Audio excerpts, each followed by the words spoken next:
नमस्कार मंडळी, मी नीता करे. तुम्ही बघताय आपलं चॅनल मी माझं आणि तुम्ही. मंडळी, आज घरातनं आमच्या आहोंची फरमाईश आहे, ती म्हणजे त्यांना अळूची गोळा भाजी खायची. तर आम्ही जोगेश्वरीला राहतो, तुम्हाला माहिती आहे. तर आमच्याकडे गोरेगावमधनं, आरे कॉलनीमधनं आदिवासी बायका काही पालेभाज्या वगैरे घेऊन येतात आणि खूप छान अगदी ताज्या पालेभाज्या घेऊन येतात. त्यांच्या परसावात लावतात त्या. तर त्यापैकीच आज मी ते अळू आणलेलं आहे त्यांच्याकडनं. हे बघ किती मस्त हिरवगार आहे अगदी अळू. इतकं ताजी असते भाजी सगळी त्यांच्याकडे. तर अशा या अळूची गोळा भाजी आज फरमाईश आहे करायची. तर त्याची आता तयारी मी करते. तुम्हाला माहिती आहे, अळू दोन प्रकारचं असतं. एक भाजीचं अळू असतं आणि एक वडीचं, म्हणजे ज्याच्या आपण अळूवड्या बनवतो त्या. त्याची पानं जाडसर असतात अळूवडीच्या, आणि भाजीच्या अळूची मात्र पातळ असतात पानं. आणि ह्याच्यात पण दोन प्रकार असतात, की काळ्या देठाचं अळू असतं भाजीचं आणि पांढऱ्या देठाचं. त्याला तेरं म्हणतात कोकणामध्ये. पांढऱ्या देठाचं असतं त्याला, आणि ते खूप जरा खाजेळ असतं. फार काही असं हे नाही, पण खाज असते त्याला. त्यामुळे ती भाजी जेव्हा करतो तेव्हा जरा चिंच किंवा आमटाचं प्रमाण जास्त ठेवतात, एवढंच. तर आता हे असं मी अळू आता चिरून घेते. ते कसं करते ते बघा. पहिल्यांदा हे पान मी वेगळं केलं.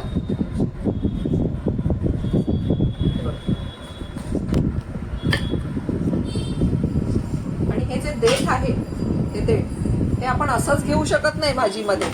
त्याला आता सोलावं लागतं. ह्याला बघा केवढे दोर असतात. हे बघा, हे सगळे दोर काढल्याशिवाय आपण हे भाजीत वापरू शकत नाही देठ. असं हे सोलून घ्यायचं व्यवस्थित.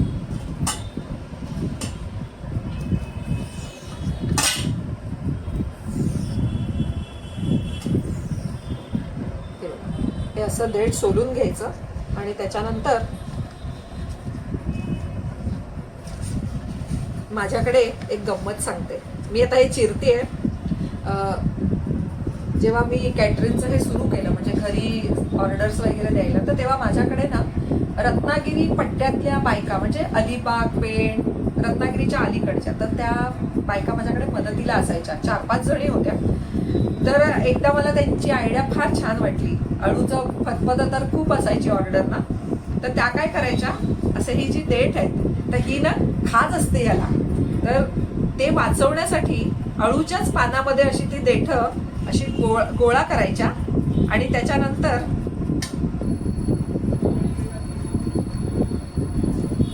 असं 2 भाग करून त्या विळीवरच बसायच्या. मी आता पाटावर चिरते. आणि मग आरामात अगदी पातळ असं अळू चिरून घ्यायच्या. मला तितकंसं काही पातळ जमत नाही, बारीक अगदी अळू चिरायला, पण जितकं जमेल तेवढा मी प्रयत्न करते.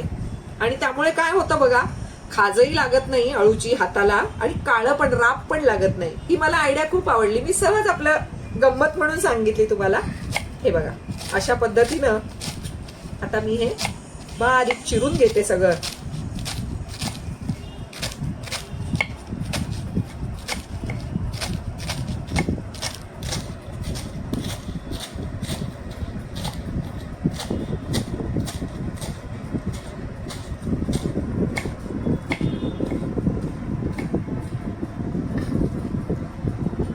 आहे की नाही छान आयडिया. अळू तुम्हाला सांगितल्याप्रमाणे, दाखवल्याप्रमाणे मी आता हे असं बारीक चिरून घेतलंय. आणि चांगलं हे 3 ते 4 पाण्यामध्ये स्वच्छ धुवून घेतलेलं आहे. आता अजून आपल्याला लागणाऱ्या या भाजीसाठी साहित्य म्हणजे हा एक पूर्ण कांदा लसणीचा मी घेतलाय. हा सोलून घेणार. आणि ह्या भाजीला लसूण जास्त एकदम छान लागते, टेस्टी लागते भाजी. या 3 हिरव्या मिरच्या घेतल्या फोडणीसाठी. ह्या 2 लाल मिरच्या सुद्धा फोडणीसाठी घेतल्या.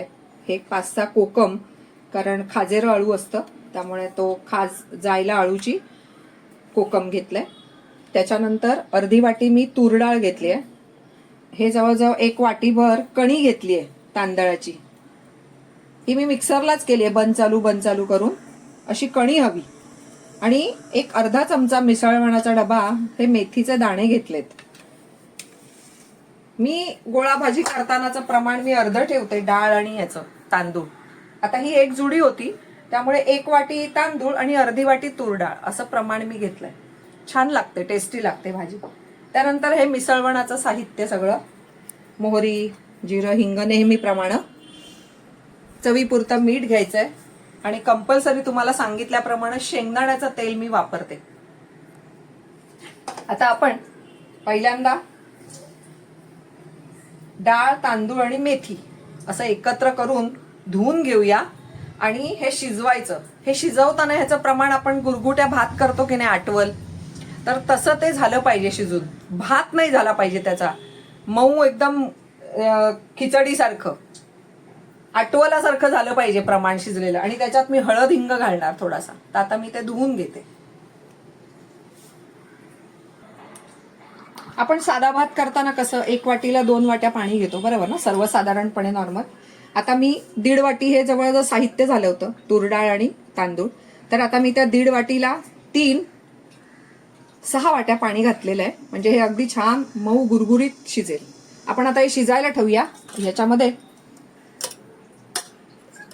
थोडीशी हळद, 1 पाव चमचा आणि 1 अर्धा चमचा हिंग घालूया. आणि आता हे मिश्रण आपण शिजायला ठेवूया. चांगले 4 ते 5 शिट्ट्या करून घ्यायच्या आहेत.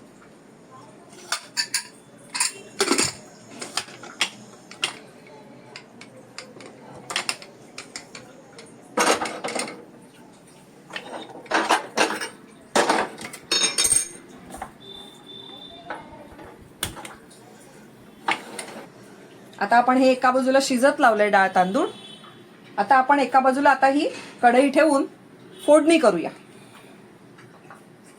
ह्या भाजीला 2 फोडण्या असतात. एक म्हणजे पहिली द्यायची भाजीची ती, आणि नंतर भाजी तयार झाली की वरून लसणीची द्यायची असते. अशा 2 फोडणी दिल्या जातात. आपण आता कढई ठेवली आहे, तेल घालूया.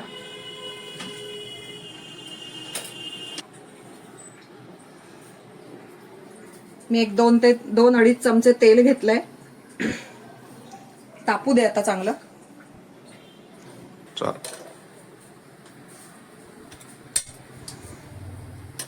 तेल चांगलं कडकडीत तापलंय. आता आपण यात 1 चमचाभर मोहरी, हिंग घालूया, 1 चमचा हळद. फोडणीसाठी आपण घेतलेल्या या मिरच्या, त्या तिखट मिरच्या घेतल्या आहेत मी, ह्या घालायच्या.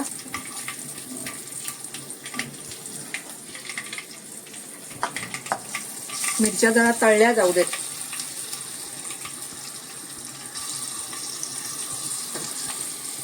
तळली गेलीये छान मिरची.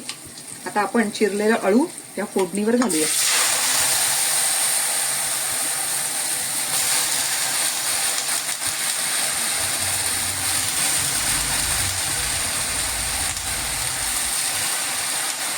आता आज मी गोळा भाजी अळूची करते, त्यावेळेला वंजन म्हणून काही दुसरी भाजीची गरज नाहीये. पण जेव्हा तुम्ही आंबाडी वगैरे करता तेव्हा अळू म्हणा, राजगिरा म्हणजे पांढरा माठ ज्याला आपण म्हणतो, तर ती भाजी याच्याबरोबर वंजन म्हणून घ्यावी लागते. अळूला काही गरज नाहीये, नुसतं अळू घेते आता मी. पण चांगली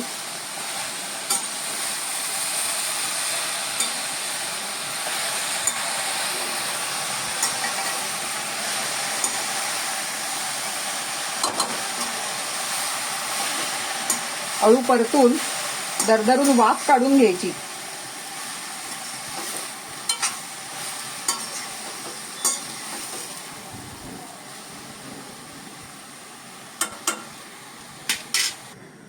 कढईवर झाकण ठेवून आता दरदरून 2 ते 3 मिनिटांची वाफ काढायची छान.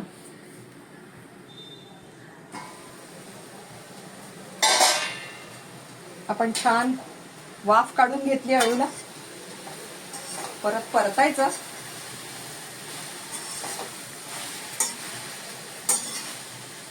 आणि अळू शिजेल इतपत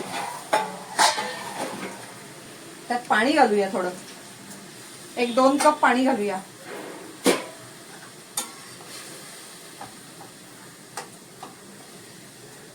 आणि ह्याच वेळेला आपण ही जी आपण कोकम घेतली आहे आमसुलं, तर ती सुद्धा मी अळूमध्ये घालते, म्हणजे शिजतानाच त्याचा जो खाजेळ आहे ते सगळं निघून जाईल. घशाला खाताना खाज येणार नाही. आत्ताच मी ते घालते आमसूल. आणि आता अळू शिजायला ठेवायचं छानपैकी. गॅस करायचा मंद आणि अळू शिजू द्यायचं. आपण अळू फोडणीला घालून मस्त शिजायला ठेवलेलं होतं. हे बघा अळू आता छान शिजलंय, रंगही बदललाय पाल्याचा.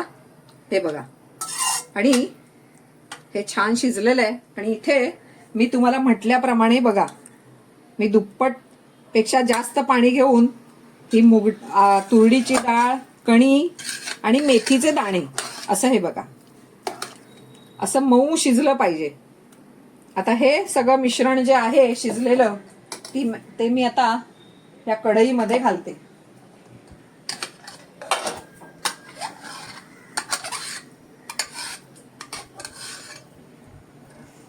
आमच्या घरामध्ये गोळा भाजी पोळीशी भाकरीशी तर आवडतेच, पण नुसती डिश मध्ये घेऊन खायला सुद्धा खूप आवडते.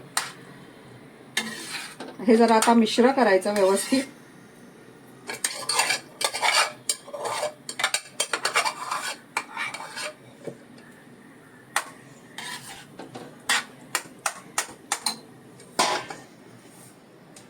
ह्यात आपण आता चवीनुसार मीठ घालूया. आधी आपापल्या अंदाजाने घाला.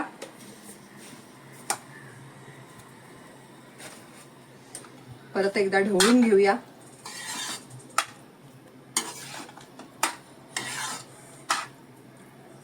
आणि आता इथे मी शेंगदाणा तेल तापत ठेवलंय. मी तुम्हाला आधीच म्हटलं की या भाजीला 2 फोडणी कराव्या लागतात. आता आपण फोडणी करूया. तेल तापलंय का पाहूया. लसणीच्या बिया ज्या जाड आहेत त्यांचे मी 2 भाग करून घेतलेत, म्हणजे तळली जाते व्यवस्थित. पहिल्या लसणीच्या बिया घालूया आधी तेलात.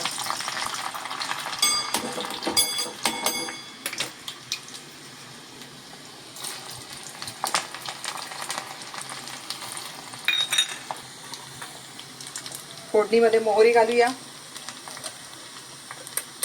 हिंग,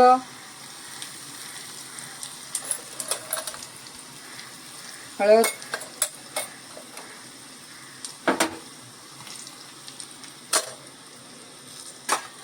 आणि आपण ज्या 2 सुक्या मिरच्या घेतल्या होत्या त्या पण या फोडणीत घालूया.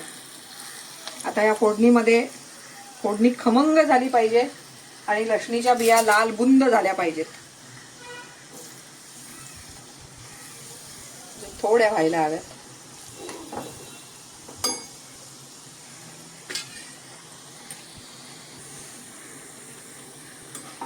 हे बघा लसणीच्या बिया छान लाल बुंद झाल्यात. गॅस बंद करायचा आणि याच गरम फोडणीमध्ये आता या भाजीला जितकं तिखट लागेल तेवढं घालायचं. कारण आपण अळू फोडणीला घालताना मिरच्या घातलेल्या आहेत ते लक्षात ठेवून मी आता हे फक्त अर्धा चमचा थोडंसं तिखट घालतेय फोडणीमध्ये, म्हणजे भाजीला खमंगपणा येतो.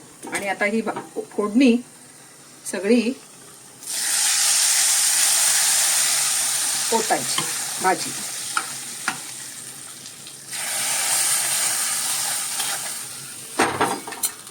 पुन्हा छान ढवळून घ्यायचं सगळं.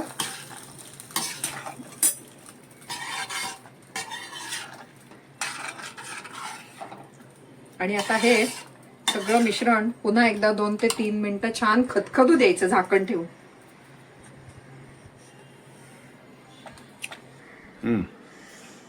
आपण फोडणी ओतून भाजीवरती चांगलं छान 2 ते 3 मिनिटं खदखदवून घेतली भाजी. आता ही अळूची गोळा भाजी खायला तयार आहे. मी आता प्लेटिंग करते. ही भाजी तुम्ही मस्त तांदळाची भाकरी, नाचणीची भाकरी, पोळी नाहीतर नुसती सुद्धा खाऊ शकता.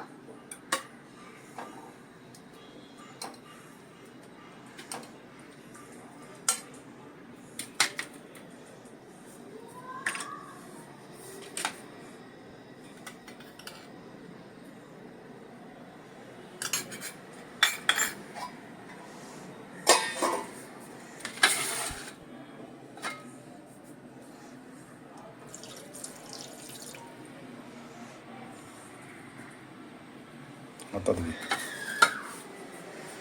वर वर घ्या. हां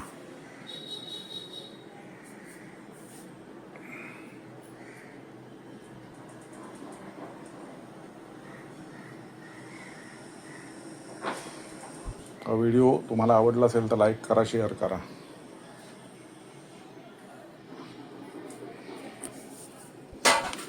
हा बोल. मला जरा मुलीची पत्रिका दाखवायची.